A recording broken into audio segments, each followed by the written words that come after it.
Central and South America, a place where the Hispanic, Latin-based languages thrive.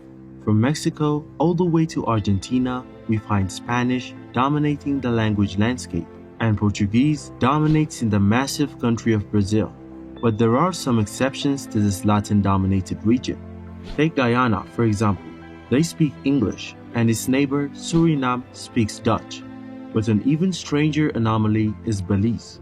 Having no other non-Spanish speaking neighbors in this region, it begs the question, why is Belize the only English-speaking country in the sub-region?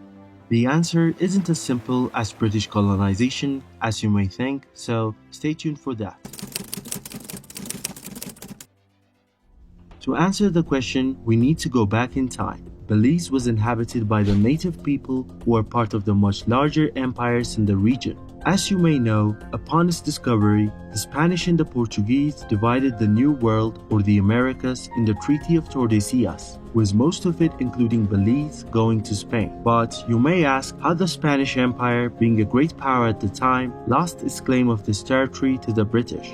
Well, for a start, Spain didn't give much interest to the region, as they were preoccupied with running a vast empire spanning northwestern part of today's United States all the way to southern Chile, so they never made any settlement themselves in Belize. Well, technically, neither did the British in the beginning. So, how did the British gain this territory? Here comes the complicated part.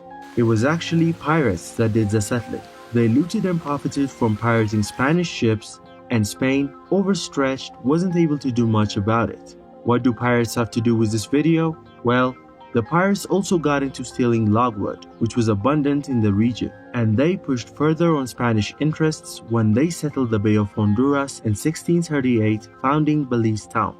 The settlement, composing of a lot of logwood workers, grew in size, prospering from the abundant wood, and this angered the Spanish, who then blamed the British. But the British played plausible deniability because even though these were English-speaking pirates, they were outlaws not under the crown. Either way, the pirates were advancing British interests. The Spanish tried through various means to deter the English. They raised their opinions, they established some settlements, and they threatened conflict. This tension, along with other disputes and concessions, led to the Treaty of Versailles, in which the British claims to the land were legitimized. But tensions between these two giant empires reached a tipping point and resulted in Spain attempting to take Belize by force. The most notable effort was in 1798 when they sent over 2,000 men to take Belize by sea.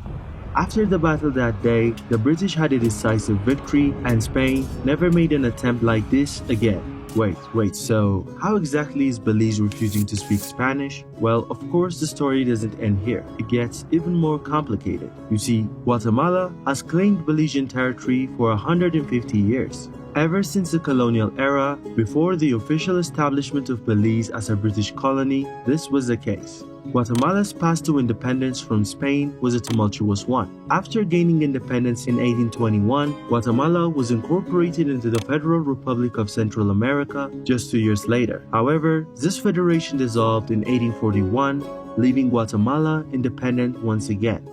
During this time, the status of Belize was unclear. Guatemala considered the lower half of Belize as inherited territory from the Spanish, and it wasn't until 1859 that a treaty was signed between Guatemala and the United Kingdom recognizing Belize as British territory. They reaffirmed the borders and finished the demarcation process, and in exchange there was an agreement to build a road from Guatemala to Belize City. This would have benefited both nations. However, due to various reasons, the road was never built, and the promise was forgotten. This was taken as a sign of a broken treaty by some Guatemalans.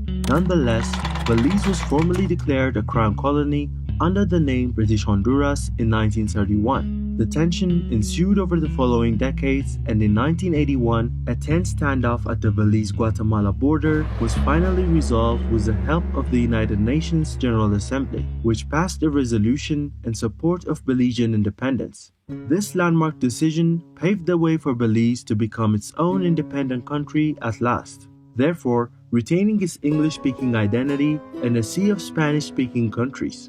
So, there you have it. That is why Belize speaks and continues to speak English.